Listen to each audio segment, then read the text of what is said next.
네, 안녕하십니까. 오늘 당기 4356년 음력 개천절 기념 학술 발표를 시작하겠습니다. 저는 국학원의 우대한입니다. 오늘 주제는 단군 관련 사서 기록 검토입니다. 삼국유사와 삼국사기의 기록을 중심으로 발표하도록 하겠습니다. 단군 기록이 전해지는 사서는 우리나라에 굉장히 많습니다. 가장 대표적인 것이 단군 세기이며 단기고사, 태백일사, 제왕기, 조선왕조실록에도 되어 있고 응제시조, 동국 통감에도 있습니다. 가장 대표적인 것은 삼국유사입니다. 근데 특이하게도 우리가 일반 사람들이 잘 모르고 있는 부분이 있는데 삼국사기에도 단군 관련 기록이 있다는 거 오늘 좀 발표드리도록 하겠습니다. 단군 기록이 전해지는 중국 사서도 있습니다. 관자, 산해경, 서경, 서기 등 이런 것도 있고요. 그래서 단군의 실체는 우리가 우리나라의 사서만 가지고도 이게 확인할 수 있는데 중국에도 많다는 거 이 자리에 들어서 여러분에게 말씀드리겠습니다. 음력개천절 관련 기록, 오늘 단군 음력개천절 관련해서 학술 토론을 하는데요. 음력개천절 관련 기록도 단군 세계도 아주 정확하게 나와 있습니다. 여러분 다 한번 나중에 확인해 보시고요. 또한 단군 관련 주요 기록은 단군 세기와 단군 신단 실기인데 이 단군 관련해서 많은 부분이 이렇게 기록이 남아 있다는 거. 단군은 결코 신화가 아니라는 거. 실화고 역사적 사실이라는 것을 이런 기록을 통해서 우리가 알 수가 있겠습니다. 그러면 지금부터 본격적으로 삼국유사에 나와 있는 단군왕검 기록에 대해서, 단군 기록에 대해서 한번 살펴보도록 하겠습니다. 이것은 완전히 삼국유사의 원본인데요. 한자로 되어 있기 때문에 지금 현재 한자를 공부하지 않은 사람들은, 특히 젊은 세대들은 이것을 그냥 읽으면 절대로 이제 이해할 수가 없습니다. 그래서 젊은 사람들, 특히 청소년들을 위해서 제가 이 원문을 좀 구분해 가면서 여러분들에게 이렇게 설명드리도록 하겠습니다. 삼국유사 고조선, 저자는 승일현입니다. 처음에는 위서운 내왕 2000년 제 유단군 왕국을 시작하는데요. 제가 시간 관계상 원문은 제가 가능하면 생략을 하고 그것을 해석한 한글을 읽어드리도록 하겠습니다. 위서에 이르기를 2000년 전 단군 왕국을 썼다. 아사달의 도읍을 세웠다. 여기서 아사달은 어딘지는 확실하게 지금 밝혀지지 않으나 여러 가지 설이 있는데 요동 부분이라는 것도 있고 백두산 부분이라는 것도 있습니다. 이 아사달은 어떻게 보면 고유 명칭이라기보다는 일반 명사로 이렇게 수정이 됩니다. 네. 그 다음에 경전에 이르기를 무역산이라 한다. 혹은 백악이라 이른다. 배추 땅에 있다고 하는데 혹은 개성 동쪽에 있었다고 한다. 지금의 백악궁이다. 승일현은 이 아사달을 개성 부분으로 추정하고 있는데 이것은 지금 많은 학자들은 여기에 동의하지 않습니다. 개성 부분에 고조선이 처음으로 도입했다? 그렇지 않은 것 같습니다. 왜냐하면 요 근래에 중국 땅의 요동, 요소지방, 특히 홍산지방, 백두산 부분에서 많은 고조선 관련 인물이 나오기 때문에 이 개성지방은 글쎄요, 승일현 스님이 잘못 판단한 것 같습니다.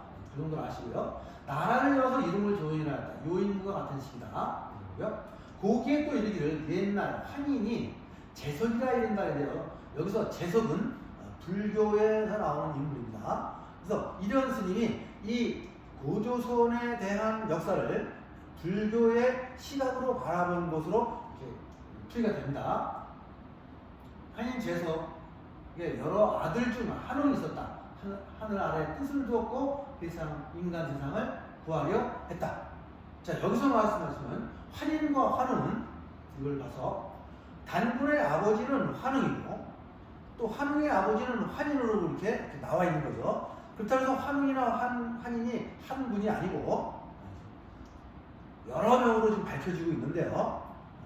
이 선이련은 환웅을 한 분으로 지금 알고 있습니다. 그렇게 파악하고 있죠. 환인도 한 분으로. 나는 이제 단군세기 기록에 보면 환웅이 18분이고 환인이 7분이다. 그렇게 알려져 있습니다.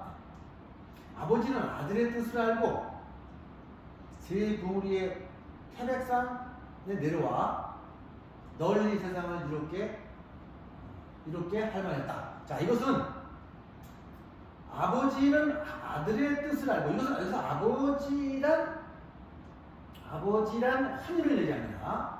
아들은 환웅을 얘기하고, 그래서 가히 홍익인간만 평가하다. 그런데 여기서 홍익인간의 철학이 단군 시대에 처음 나온 것이 아니고 이미 그 이전에 단군 왕검의 단군 할아버지의 이전 세대에 홍익인간 철학이 나온 거로 이렇게 추측이 됩니다. 이에 천부인 세계를 주고 가서 그들을 다스리게 하였다. 그래서 이것이 환인으로 하여금 천부인 세계를 주고 나라를 다스리게 하였다. 그렇게 나와 있는데요. 여기서 말하는 천부인은 여러 가지 설이 있습니다. 천부경, 삼일신고, 참전계경이라는 말도 있고, 그 다음에 거울, 칼, 북이라는 주장하는 사람도 있는데, 어쨌든 나라를 다스리기 위해서 위대한 철학을 함께 알려줬다. 그렇게 되겠습니다. 그 다음에 환웅이 무리 3천을 이끌고 태백산 정상에, 즉 태백산의 지금의 묘양산이다. 이 환웅이 무리 3천을 이끌고, 그러니까 환인의 뜻을 받들어 환웅이 무리 3천을 이끌고 태백산 정상으로 내려왔다. 그러니까 삼국유사를 봐서는 어떻게 보면 단군이 처음 나라를 세운 것이 아니다라고 볼 수가 있겠습니다. 예. 그래서 여기서 말하는 태백산은 지금의 묘양산이다. 이것도 많은 학자들이 사실이 아닌 가능성이 많다. 이 이전 스님은 이 태백산을 묘양산으로 이렇게 비정하고 있는데요. 그렇지 않다. 백두산일 가능성도 있고, 그 다음에 중국의 어느 큰 산, 장백산 같은 큰 산일 가능성이 굉장히 높다는 거죠. 왜냐하면 지금의 만주나 요동지방은 지금 중국의 땅이지만 옛날에는 그쪽이 다 고조선의 강역이었다. 그거는 뭐 교과서에도 나오니까요. 정역이 있다는 것이 밝혀지면서 이 고조선의 처음 이 나라를 세운 지역이 한반도가 아니다. 그것은 거의 확실한 것 같습니다. 풍백, 우사, 운사를 거느리고 곡식, 생명, 질병, 청벌, 선악을 주관하여 모든 인간의 360가지를 주관하여 세상을 보살피고 다스리도록 교화하였다. 환웅이 풍백, 운사를 거느렸다는 것은 아주 주요한 신하들을 얘기하는 것 같습니다. 풍백은 바람을 주관하고, 우사는 비를 주관하고, 운사는 구름을 주관하는 것으로 밝혀지는데 이렇게 해석되는데요. 여기서 이것은 농업사회로 들어서고 있음을 그렇게 밝혀지는 것 같습니다. 이때 곰 한 마리가 호랑이 한 마리가 있었는데 같은 동굴에 살았다. 이때 신환웅이 기도했다. 인간이 되기를 이때 항상 신환웅에게 기도했다는 거죠. 자, 이것 때문에 단군 신화가 밝혀지고 있는데요. 이 곰 한 마리, 호랑이 한 마리라는 것은 지금의 동물이 아니고 부족의 이름, 지금 말씀은 토테미즘으로 이렇게 해석해야 된다 그죠? 곰족의 여인과 호랑이족의 여인이 수행을 통해서 내가 진정한 인간으로 깨닫기 위해서 이렇게 둘에서 수행했다 이렇게 해석이 되겠습니다. 이때 신이, 여기서 말하는 신은 우리가 무슨 안 보이는 신이 그런 게 아니고 그 당시에 웅족이나 부족의 입장에서 환웅을 바라볼 때는 굉장히 의식이 높고, 그 다음에 신의 경지에까지 가는 의식이 높은 분들로 이렇게 여겨졌기 때문에 이것을 신으로 해석한 것이 아닌가, 이렇게 해석하는 분도 많습니다. 이때 신이 신령한 숙한자루와 마늘 20개를 주어서 말했다. 너희들이 100일 동안 햇빛을 보지 않으면 인간이 될 것이다. 이것도 비유가 된 거라고 볼 수가 있겠습니다. 진정으로 불 속에다가 집어넣고 쑥과 마늘을 주었을 가능성도 있고, 이것은 수행을 통해서 진정한 의식 있는 사람으로 깨닫게 하는 과정을 이렇게 비유했지 않았나 보여집니다. 곰과 호랑이가 그것을 얻어먹고 37일이란 21일이죠. 37일을 견디다가 곰은 성공하고 호랑이는 실패했다 나오는데요. 이건 역시 곰과 호랑이가 아니고 곰을 좋아하는 부족, 호랑이를 섬기는 부족, 곰족과 호족의 여인이 21일 동안 수행을 했다는 것은 어떠한 수행 과정, 어떠한 그런 과정을 비유한 것이 아닌가. 근데 곰족의 여인이 성공하고 호족의 여인이 실패했다는 것은 이런 환웅족과 이 곰족, 웅족 간의 화합 과정에서 호족은 배척되고 공족은 융합되었다는 것을 상징하는 것 같습니다. 웅녀는 혼인할 사람이 없었다. 늘 신단수 아래서 아이를 갖게 했는데 한웅이 이에 일시로 인간이 되어 한웅과 결혼하여 아들을 임신한다. 이것이 단군왕검입니다. 여기서 드디어 단군왕검이 나오는데요. 웅녀가 혼인할 사람이 없었다는 것은 이 웅녀의 웅족은 수혈 끝에 이 의식이 높아갔기 때문에 공족의 여인 남자들과는 수행이 없었다. 그런 뜻도 되고요. 이제 이 웅족과 한웅족이 결합하는 과정을 이렇게 표현한 거라고 많은 여러 학자들이 이렇게 추측하고 있는 겁니다. 그래서 드디어 단군왕검이 나오는데요. 여기서 보면 단군 아버지는 한웅이고 단군의 어머니는 웅녀라는 것이 보면 삼국유사에 이렇게 밝혀지게 되는 거죠. 요임금이 지배한 지 50년이 견이다. 요임금이 그러니까 단군왕검이 태어난 거는 요임금이 즉위한 해로부터 50년이라는 거죠. 중국하고 이렇게 비교했을 때. 그래서 여기서 보면 요임금이 즉위했느니 무진인데 뭐 정사지 경인이 아니다. 이련 스님은 이게 사실이 아닌지 의심스럽다 그런데 워낙 오래된 역사였기 때문에 이것이 요임금 즉위한 지 50년이다라고 명확하게 말을 할 수는 없다 그렇게 보여진 겁니다. 평양성에 도읍하고 지금의 서경이다. 비로소 조선이라称했다. 나라 이름을 조선이라고 했는데 여기서 말하는 또 평양성의 도읍, 지금의 서경은 북한의 평양을 얘기하는데요. 이것도 아까 말씀드렸는데 역시 이련 스님이 잘못 착각하지 않아. 지금 여러 가지 많은 이 밝혀지는 유물이나 유적에 보면 이 고조선의 최초의 도읍지는 만주나 요동지방 또는 홍산 그쪽으로 추측이 되지 지금 북한은 아니다. 그리고 물론 나중에 고조선이 말미에 평양으로 천도한 거는 맞는 것 같은데 처음부터 지금의 평양, 옛날 선영이라고 했죠? 거기는 아닌 것 같다. 이것도 이련 스님이 뭔가 약간 좀 오류가 있는 것 같습니다. 또 도읍을 백악산 아사달로 옮겼다. 한번 도읍을 옮겼다는 거죠. 그러니까 여기서 보면 삼국유사에 보면 단군 조선이 3번을 이렇게 도읍지를 옮깁니다. 그러니까 요동에 있다가 또는 이쪽으로 만주로 옮겼다가 다시 평양으로 옮기고 이런 것을 이제 얘기하고 있는 겁니다. 그래서 또 궁일산이라고 하는데 지금 미달이다. 1500년만 다스렸다. 여기 미달산, 궁일산은 어딘지는 정확하게 밝혀지지 않고 있습니다. 중왕이 지극한 김연현의 기자를 조선에 보낸 그래서 기자의 조선이 나오는데요. 여기 이거에 대해서는 많은 학자들이 이것이 좀 많이 의심스럽다. 그런 많은 이렇게 그런 주장을 하는데요. 이건 다시 한번 우리가 여러 가지 방면으로 다시 한번 이렇게 검토를 해봐야 되겠습니다. 네, 그래서 이제는 삼국유사를 봤는데요. 삼국사기를 한번 보도록 하겠습니다. 삼국유사입니다. 삼국유사에는 참 단군 1908세라 하면 이것은 단군세계에 나와 있는데 왜 1908세냐? 단기 2333에서 425년 대부요로 국명을 개칭하여 빼면 1908년입니다. 이 대부요를 개칭한 때부터 단군의 그 군권이 사라지고 분권으로 시대로 넘어갔다. 그래서 진정한 단군이 사라졌다고 해서 이 삼국유사에는 1908년으로 그렇게 묘사한 것 같습니다.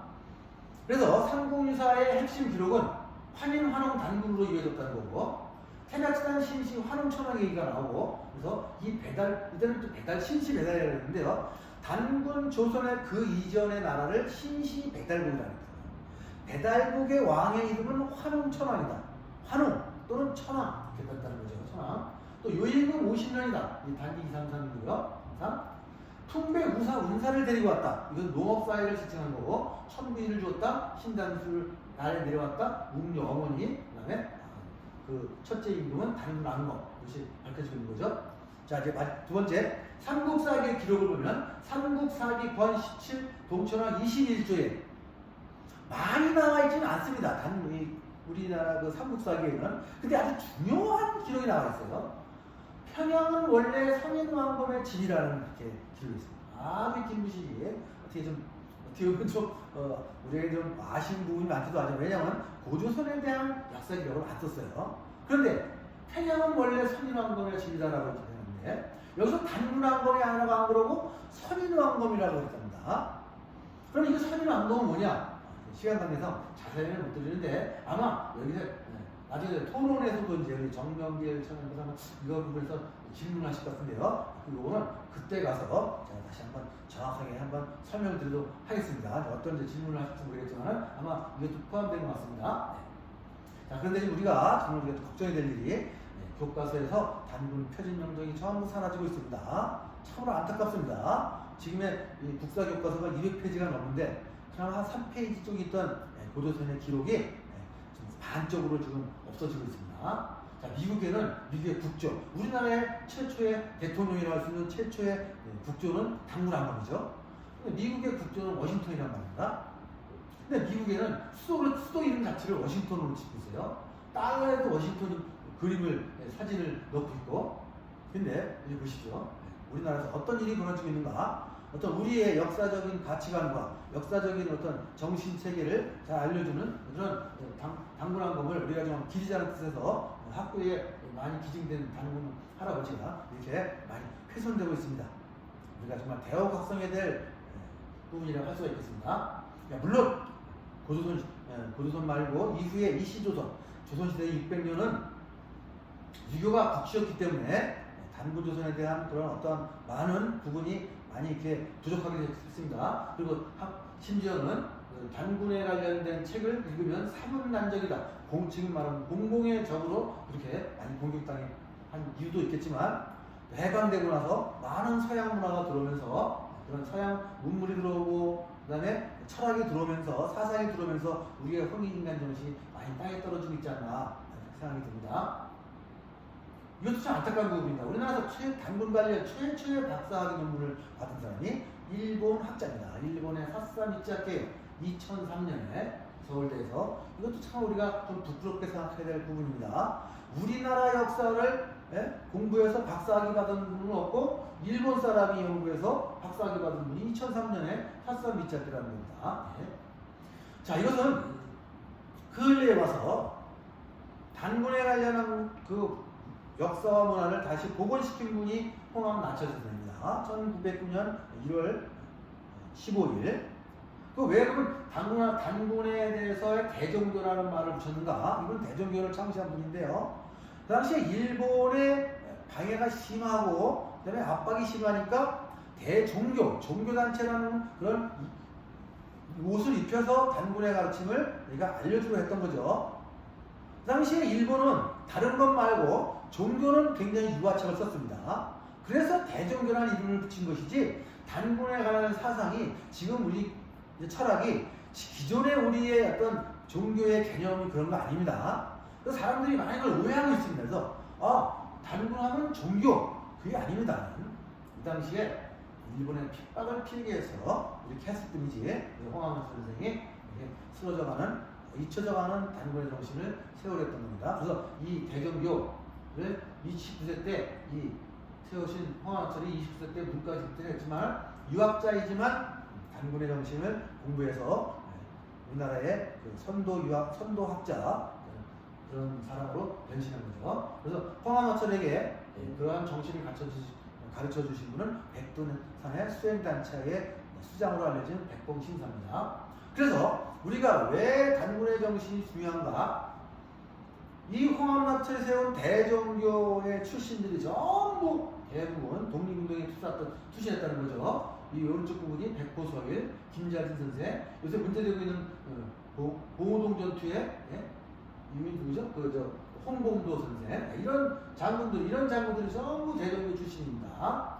대종교 출신입니다. 심지어는 상해 임시정부의 가장 중요한 인물 중에 약 80%가 다 대종교 출신입니다. 김자진, 이시영, 이혜영, 백호서, 일본도, 홍범도, 신비세, 김교환, 이기, 오근태, 이상설, 권상희, 이정, 정인보 수도 없이 제가 시향에서 다 모였지만 이런 분들이 전부 다 홍합나체의 제자인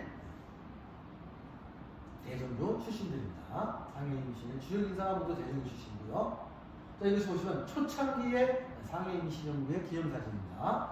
자, 김두 선생은 맨 뒤에 가 계세요. 이 앞에 계신 송병조, 조한국, 이동영, 이시영 모두 이분들이 대종교의 중요한 인물들입니다. 특히 이 가운데 세워준 분은 이 이동영 선생은 백범 김구 선생의 영원한 멘토죠. 이분도 아주 독실한 이시영 선생도 독실한 대종교의 실천가였습니다. 그래서 홍암 선생이 결국은 우리나라가 일본에게 패망했지만 일본도 패망한다. 그렇지만 우리는 우리의 단군 정신이 다시 되살아나서 우리나라가 아주 위대한 나라로 다시 그렇게 발전할 것이다라는 국망도전, 나라망에도 이 모든 철학은 정신은 살아있다는 그런 말씀을 남기시고 1916년에 돌아가시는데요. 대종교를 일본이 드디어 항일민족단체라고 간파하고 종교단체로 인정 안 합니다. 울분에 삼키지 못하고 결국은 돌아가시게 됩니다. 그러나 단군의 정신이 결국은 우리나라를 살릴 것이고 대한민국을 전 세계의 정신문화대국으로 정신지도국으로 만들 것이다라고 예언을 하셨습니다. 이분이 말씀하시기를 송은 황병욱이라는 친구에게 편지를 썼는데요.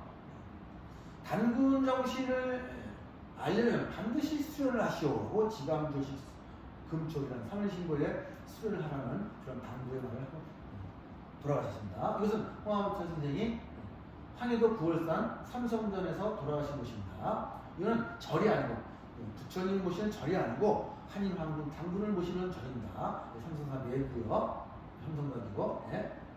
이건 7일 전에 돌아가시기 7일 전에 결국은 황해도 사리원에서 기념사진을 찍은 것입니다. 그분의 시신은 단군 정신을 다시 일으켜 세우셨던 그분의 시신은 지금 만주 화룡원에 지금 묻혀져 계십니다. 네. 이 중에서 한 가지, 이건 정인보 선생인데요. 대종교 출신들이 얼마나 많은 우리에게 역할을 했냐, 단군의 정신을 가진 사람들이 얼마나 우리에게 큰 역할을 주고 가르침을 줬는가, 그 한번 흔적을 보겠습니다. 이 정인보 선생은 우리나라의 4대 국경인 3.1절, 광복절, 개천절, 제헌절을 모두 작사하신 분입니다. 그 당시에 이 해방 후에 국경일을 만들면서 이분의 정인보의 글을 굉장히 높이 평가했습니다. 그래서 모든 이런 작사는 정인보에게 맡겼던 것이죠. 그만큼 대종교의 출신들의 인물들이 우리나라에 혁혁한 역할을 했다는 거, 그것을 우리가 알았으면 좋겠습니다. 3.1절, 광복절, 제헌절, 개천절 다 정인보. 그래서 그만큼 단군의 정신을, 이 단군의 정신이 국민들에게 알려지면 국민들이 정말 애국심이 강하고 그 다음에 창의력이 있고 그런 사람들로 변신한다는 걸 우리가 알 수가 있겠습니다. 세계 학각들이 말하는 홍익정신이야말로 지금 혼란에 빠진 전 인류를 구할 것이다 라고 이렇게 예언하고 있습니다. 토인비, 게으르기, 그 다음에 조셉 나이, 요새 떠오르는 조셉 나이 교수 있지 않습니까? 그 하버드 대학의 그분도 홍익정신이야말로 전 세계의 혼란을 구할 수 있는 유일한 정신이다, 이렇게 극찬하고 있습니다.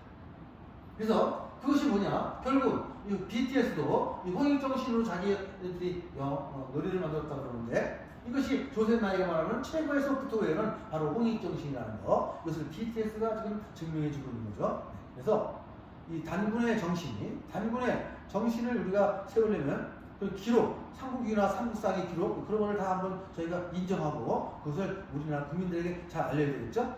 그래서 오늘은 단군에 관련된 삼국유사와 삼국사기 여러 가지 기록들을 한번 살펴봤습니다.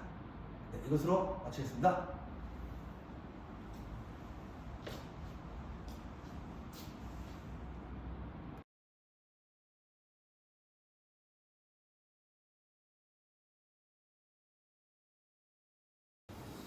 예, 우대한 박사님의 발표를 잘 들었습니다. 단군과 고조선에 대한 역사적 인식이 점점 흐려지고 있는 지금 단군 조선의 역사적 존재를 밝혀주는 사서 기록을 세세하고 명명백백하게 살펴주신 박사님께 감사드립니다. 자, 그럼 한번 제가 좀 질의를 드리도록 하겠습니다. 한 가지 질의를 드립니다. 삼국사기의 평양에 선인 왕검의 지택이라는 기록이 남았다고 지적하셨고 저도 확인했습니다. 그렇다면 김부식은 왜 단군 왕검이라고 하지 않고 선인 왕검이라고 표현했는지 궁금합니다. 틀림없이 명확한 이유가 있었을 거라고 생각됩니다. 이에 대해 설명을 해 주시면 감사하겠습니다. 네, 정명길 사무처장님 질이 굉장히 아주 정확한, 그 다음에 필요한 질문이라고 저는 생각합니다. 역시 삼국유사에는 자세하게 기록이 나와 있지만 삼국사기에는 많은 기록이 나와 있지 않죠?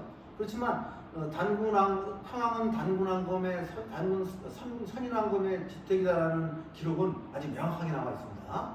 그러면 왜 단군왕검이라고 안 그러고 선인왕검이라고 했느냐? 아주 중요한 질문이십니다.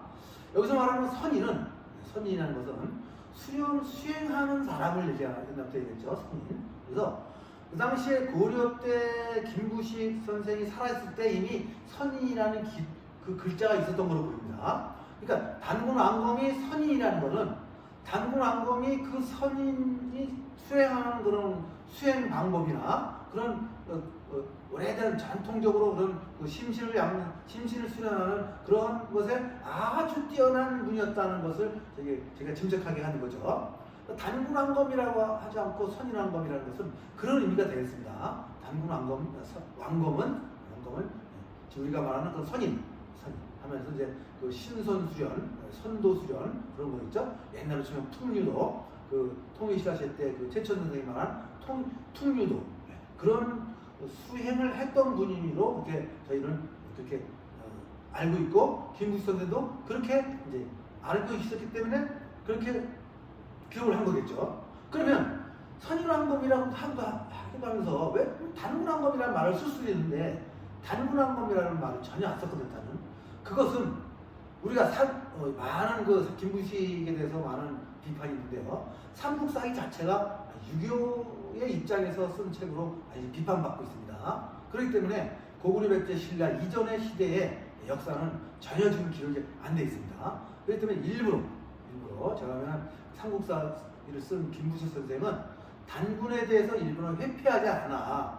그것을 별로 쓸 마음이 없을 거고, 왜냐면 그 김부식은 굉장히 유교에 몰입된 분입니다. 유학에. 그래서 유학에 배척되는, 유학과 배치되는 그런 기록이나 그런 내용들은 역사는 일부러 삼국사기에다가 집어넣지 않고 완전히 그 유교를 중심으로, 유학을 중심으로, 중국을 중심으로 그렇게 책을 썼기 때문에 그 단군왕검이라고 안 부르고 선인왕검이라고 했던 것이죠. 그나마 그냥 왕검이라고 안 부르고 선인왕검이라고 했던 것만도 저희는 참 다행입니다. 왜냐하면 선인이라는 말에는 굉장히 많은 뜻이 있거든요. 퉁류를 공부한 사람, 그 다음에 이 선도를 수행한 사람, 그런 사람들의 일반적인 언어와 선인입니다. 그러니까 이것은 단군주소 시대 때 문물을 겸비하는, 인격을 완성하는, 홍익인간을 기르기 위한 어떤 가르침을 통틀어서 선도라고 했었지 않나. 그 선도를 수행하는 사람들을 선인이라고 했다. 많은 학자들이 그렇게 주장하는 거죠. 그래서 김부식 선생은 단군왕검이라 안 그러고 선인왕검이다. 그나마 다행이지만 그렇게 기록을 한 것 같습니다. 네, 질문에 잘 답변이 될지 모르겠습니다. 네, 귀한 말씀 감사드립니다. 정말로 인간으로서 어떻게 양심을 밝히고 인성을 밝히고 또 세상을 두루두루 평안하게 하고 평화롭게 하는 그런 것을 추구했던 나라라는 게 더욱더 느껴지는 그런 귀한 시간이었습니다. 정말로 우리나라의 단군 왕검이 국조로서 바로 서고 우리의 정체성과 뿌리가 바로 서는 그날을 기대하면서 오늘 토론은 여기서 마치겠습니다. 감사합니다. 감사합니다.